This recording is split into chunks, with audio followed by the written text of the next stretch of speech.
Il y a des saisons où tout semble s'écrouler. Des moments où le sol que l'on croyait solide se dérobe soudainement sous nos pas. Une relation qui se brise du jour au lendemain, un diagnostic médical qui bouleverse une vie, une perte d'emploi, une trahison, un rêve longtemps porté qui s'effondre d'un coup. Parfois, ce n'est même pas un événement visible, mais une lente descente intérieure, une perte de sens, une impression de vide malgré les apparences. Et l'on se demande, où est Dieu quand tout s'effondre? Pourquoi n'est-il pas intervenu? Pourquoi ce silence céleste quand notre monde s'écroule? La Bible ne nous cache pas ces moments. Bien au contraire, elle regorge d'histoires de ceux dont la vie a été bouleversée, déchirée, ruinée, mais jamais oubliée de Dieu.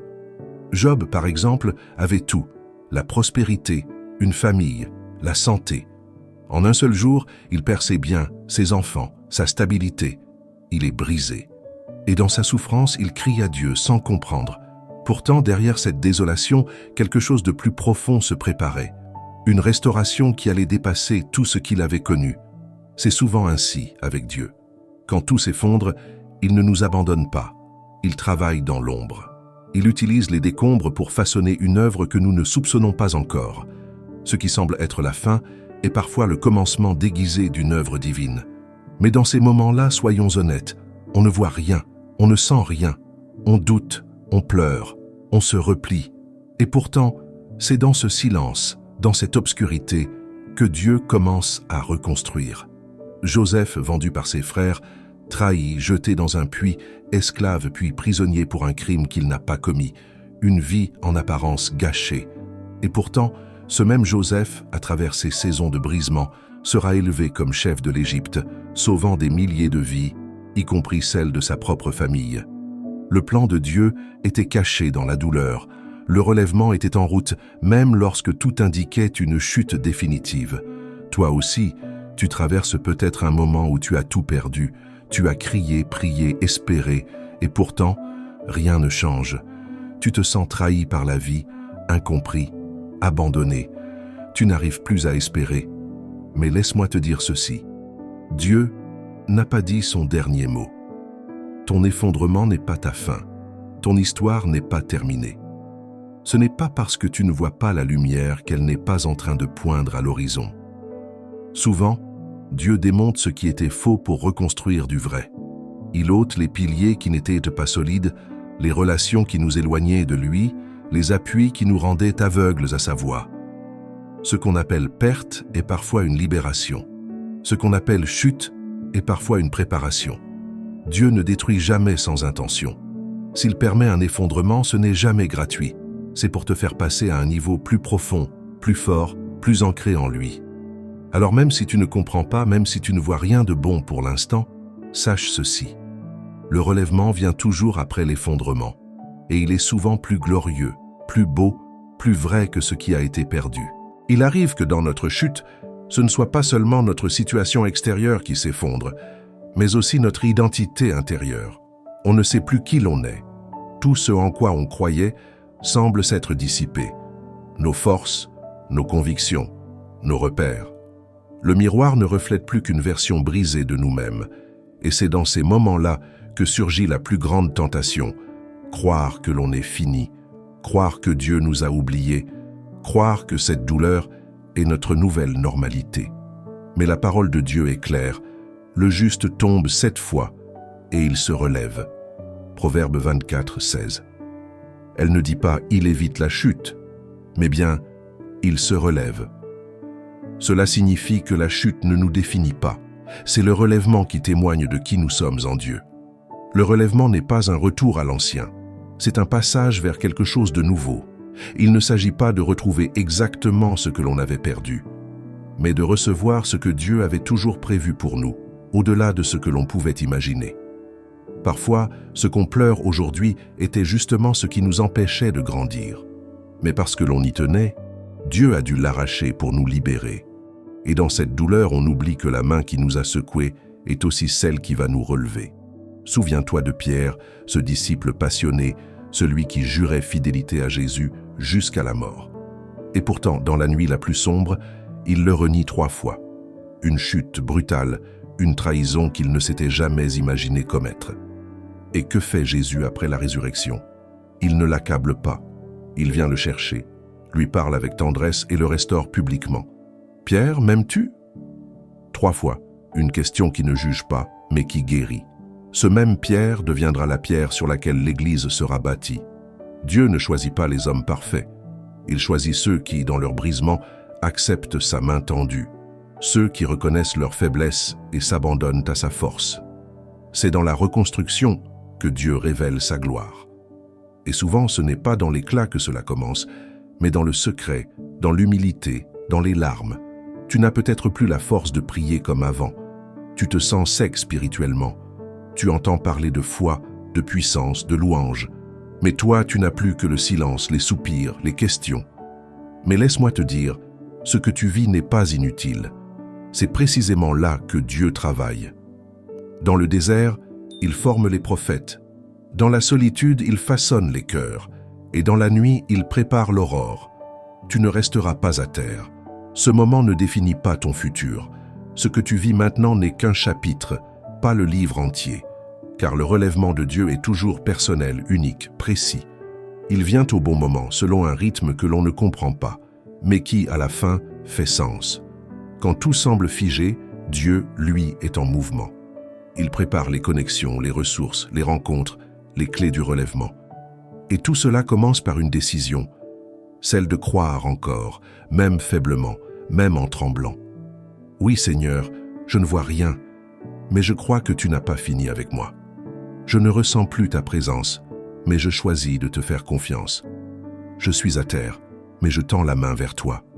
Et Dieu, qui entend le moindre souffle de notre foi, ne reste jamais sourd à une âme brisée qui l'appelle. Il faut du courage pour croire encore quand tout en toi voudrait t'abandonner. Il faut de la foi pour dire « Amen » alors que les promesses semblent s'éloigner. Et pourtant, c'est dans ce feu intérieur, dans cette tension entre ce qu'on vit et ce qu'on espère, que Dieu agit avec le plus de puissance. Lorsque tout ce qui est en surface est en ruine, Dieu travaille dans les fondations.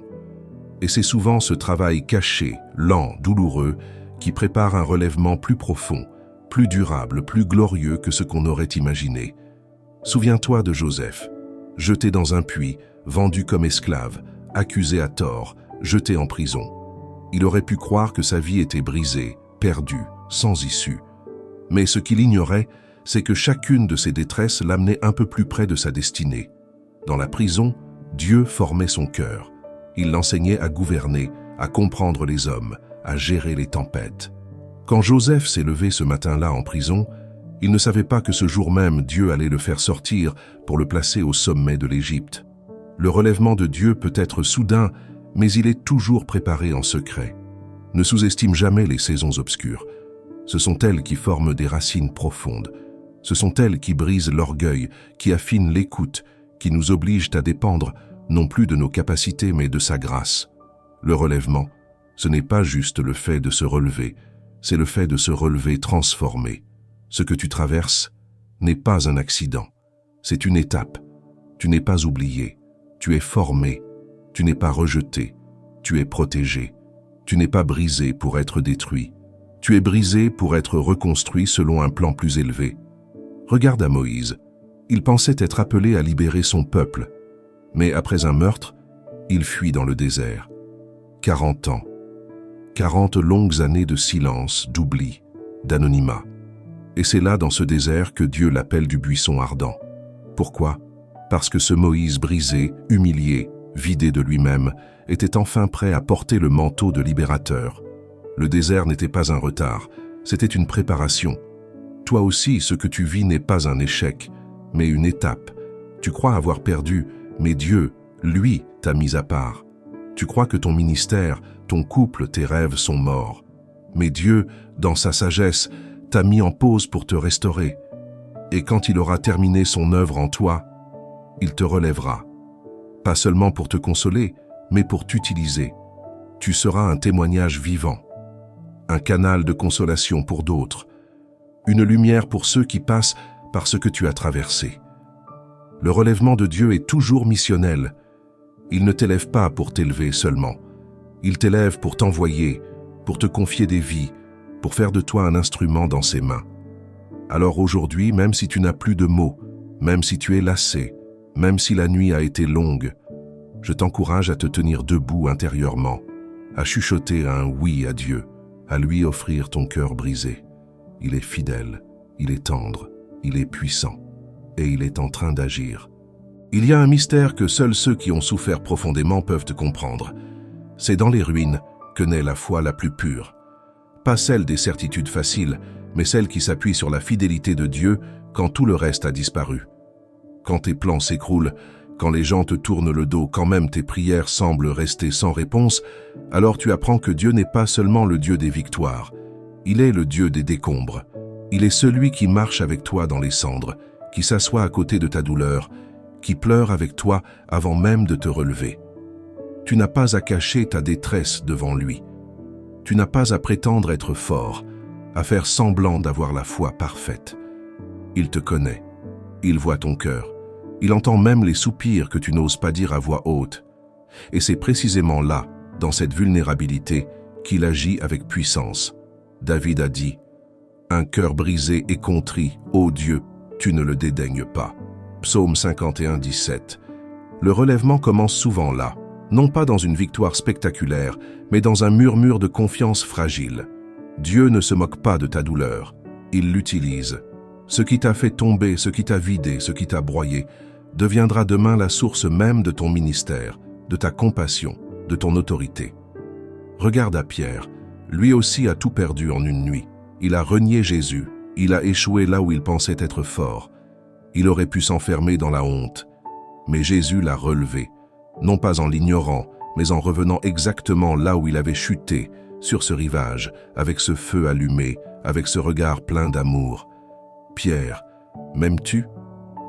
Ce n'était pas un reproche, c'était un appel au relèvement, et cet homme brisé est devenu la pierre sur laquelle Dieu a bâti son Église. Ton échec n'est pas final, il peut devenir le socle de ta mission. Ton relèvement ne sera pas seulement une restauration, mais une réorientation. Dieu ne veut pas simplement réparer ce que tu as perdu. Il veut te donner quelque chose de nouveau. Tu croyais avoir touché le fond ?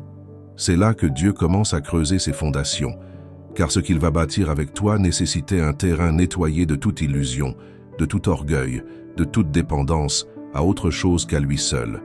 Il y a un temps pour pleurer, un temps pour s'asseoir dans la poussière, un temps pour se taire et laisser les larmes couler, mais il y a aussi un temps où Dieu se lève, et quand il se lève, il le fait pour toi. Il saisit ta main, il te parle à nouveau, il souffle sur les cendres, il redonne vie à ce qui semblait définitivement mort. Ne minimise pas la puissance de sa parole dans la vallée. Un mot de sa bouche peut ranimer ton cœur. Un seul souffle peut raviver une foi éteinte. Un simple regard de sa part peut suffire à te remettre debout, plus fort, plus doux, plus sage. Ce que tu appelles une fin, Dieu l'appelle un commencement. Ce que tu appelles une perte, Dieu l'utilise comme une semence. Et la moisson qui viendra sera plus abondante, plus belle, plus vraie que tout ce que tu aurais pu produire seul. Alors ne baisse pas les bras. Même si tu n'en vois pas encore les fruits, Dieu travaille. Il est l'architecte silencieux de ton relèvement. Il est le potier qui redonne forme à l'argile fissurée. Et il le fait non pas pour te punir, mais pour te transformer à l'image de son Fils.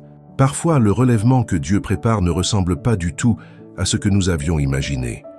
Nous pensions qu'il allait reconstruire exactement ce que nous avions perdu, redonner ce qui nous a été arraché, réparer à l'identique ce qui a été brisé. Mais Dieu ne fait pas du bricolage, il bâtit du neuf. Il n'est pas venu coller des morceaux de ton ancien toit. Il veut créer un être nouveau, libre, affermi, plus enraciné en lui qu'en ses propres capacités ou plans.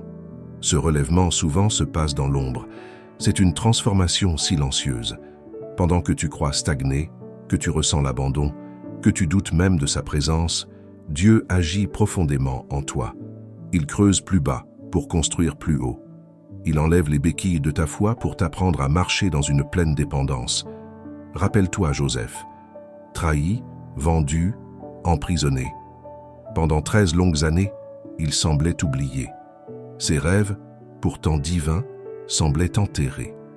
Mais c'est dans cette obscurité qu'il a appris l'humilité, le pardon, la gestion, l'intimité avec Dieu. Et un jour, en une seule heure, il est passé de prisonnier à gouverneur.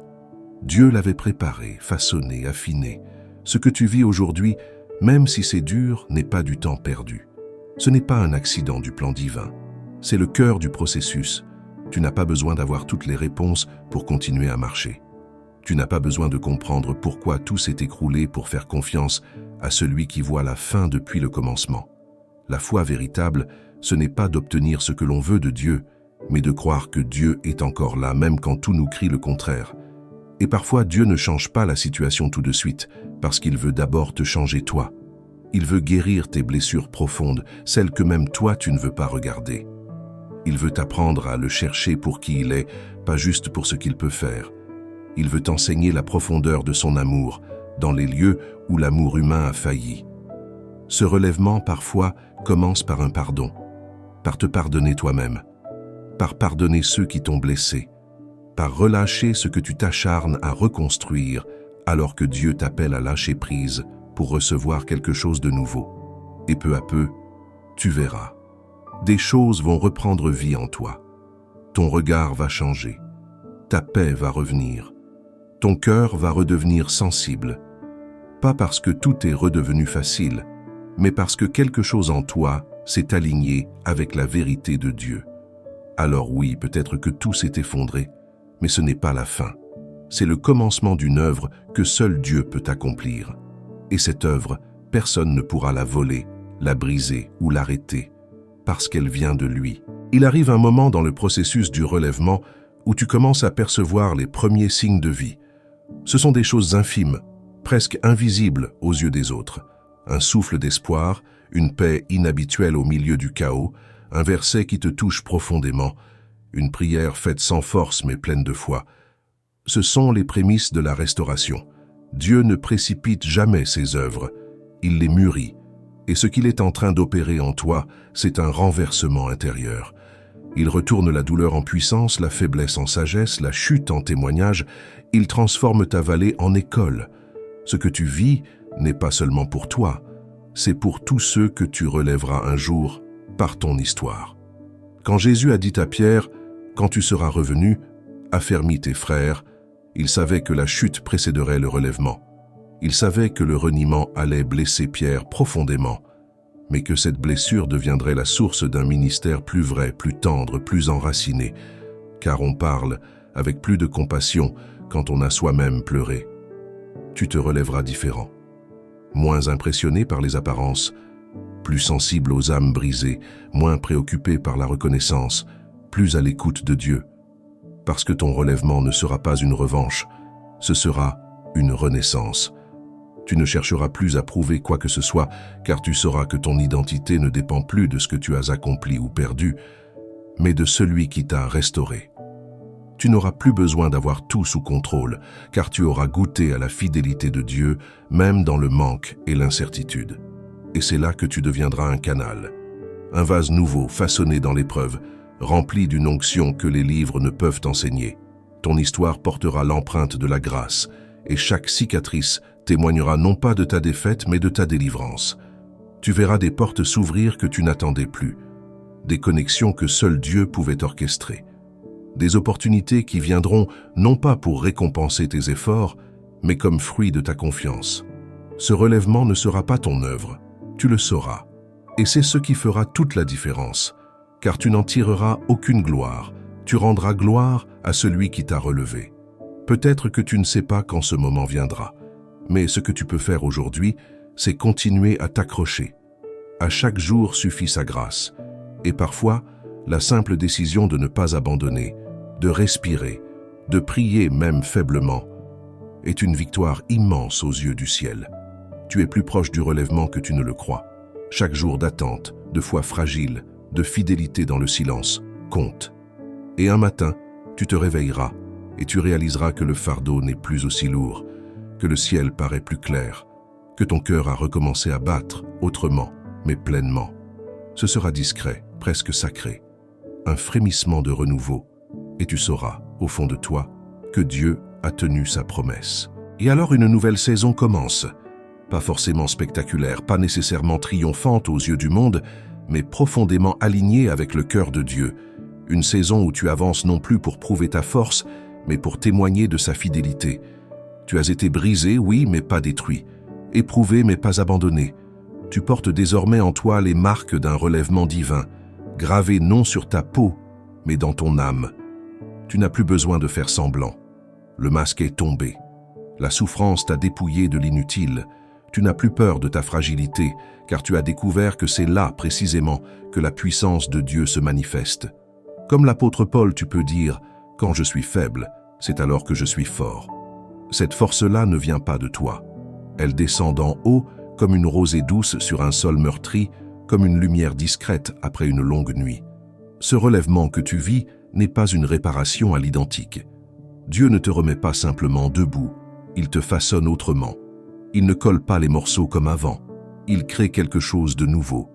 Tu ne redeviens pas celui ou celle que tu étais avant la chute, tu deviens quelqu'un que tu n'aurais jamais pu être sans elle.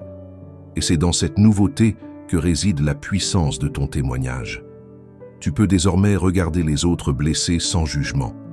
Tu peux parler à ceux qui n'ont plus d'espérance, car tu sais ce que c'est de ne plus voir la lumière.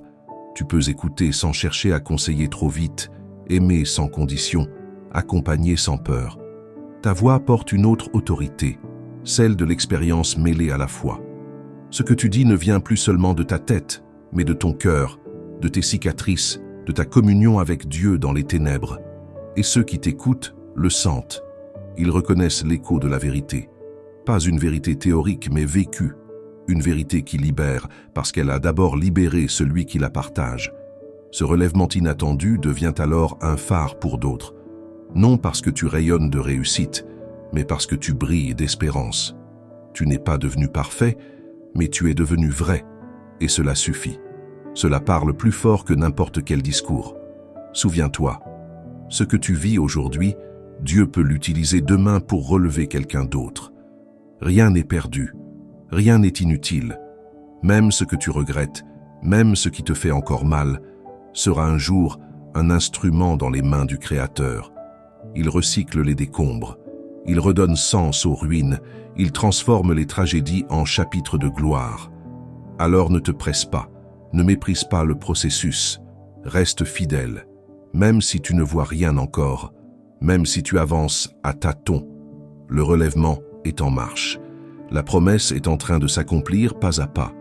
Et quand tu lèveras enfin les yeux, tu verras, tout ce que tu as traversé n'était pas pour te détruire, mais pour te reconstruire. Tu es sur le point de comprendre pourquoi tu as dû passer par là. Tu es sur le point de bénir ce que tu maudissais autrefois.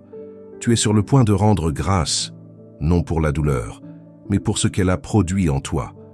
Et tu verras, avec des yeux nouveaux, que ce qui s'était effondré n'était pas la fin, mais le commencement. Un commencement que Dieu avait préparé, dans l'ombre, en silence, avec une tendresse invisible mais constante.